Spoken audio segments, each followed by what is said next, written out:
5ই আগস্টের আগে আমরা মিডিয়ার ভূমিকা নিয়ে অনেক সমালোচনা আছে, ইভেন এখনও সমালোচনা আছে। বাট আসলে আমাদের যেটা করা উচিত, এবং গতকাল দেখলাম আমি একটা প্রোগ্রামে ছিলাম, জাহিদ ভাই প্রোগ্রামে ছিল, যেখানে কথা করছে যে মানুষ ফেক নিউজ ছড়ালে শাস্তি হবে, তাহলে সাংবাদিক ফেক নিউজ ছড়ালে কী হবে?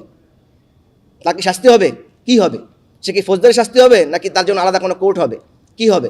তখন আমি বলছি যে আসলে এখনই এত রাশ বা এখনই এত হার্ড হওয়া ঠিক না। আমার মনে হয় যে সাংবাদিকদের আসলে একটা সেলফ রিয়ালাইজেশন দরকার, যেটা আসলে পলিটিক্যাল পার্টিও এটার আয়োজন করতে পারে। আসলে যে আমরা একটা সময় প্রেশারে হোক বা ভুলে হোক ঠিক হোক, আমরা আসলে রোল প্লে করছি ইন টার্মস অফ এই অপারেশনটার একটা মানে লার্জার সিনারিওতে যাওয়ার জন্যে। এখন যেটা দরকার যে আসলে এই সেলফ রিয়ালাইজেশন দরকার।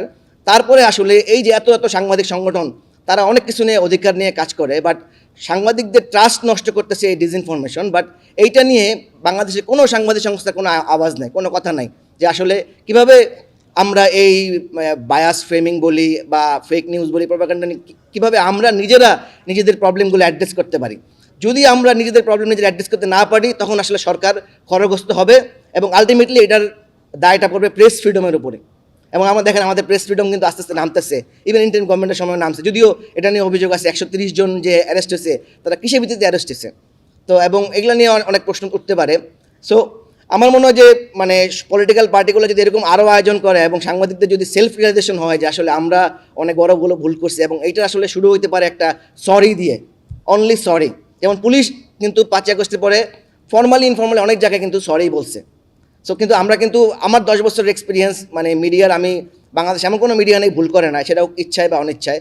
তাহলে একটা সরি দিয়ে কিন্তু একটা রিকনসিলিয়েশনের ওয়ে শুরু হইতো। তাইলে কিন্তু আসলে আমরা এত বড় বড় হামলা যে ঘটনাগুলো ঘটলো, এখানে একটা আমার ধারণা একটা প্রশমনের জায়গা তৈরি হইতো। বাট এগুলো আলটিমেটলি হয় নাই। আমাদের মানে এটা বিভিন্ন স্টেক হোল্ডার লেভেলের প্রবলেম আমাদের এটা আছে।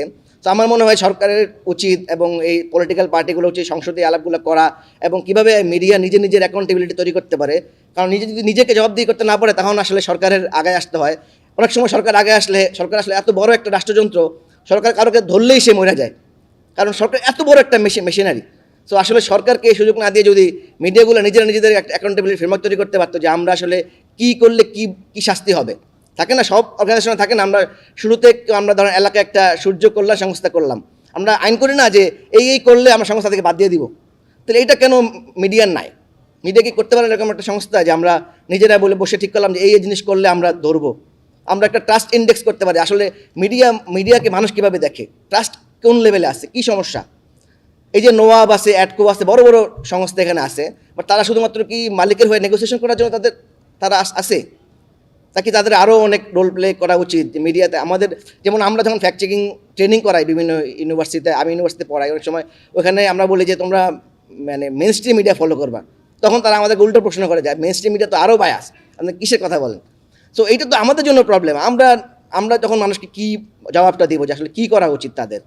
সো আমার এই জায়গায় মনে হয় যে মানে আমাদের আসলে মিডিয়ার আমরা যখন ওই যে এখানে যেমন প্যানেলের নাম ছিল মত প্রকাশ স্বাধীনতা, সো আমার কাজটা আরেকটু ব্যাক এন্ডে, মানে মত প্রকাশ করতে হলে আসলে আপনাকে তো একটা ইনফর্মড ডিসিশন থাকতে হবে।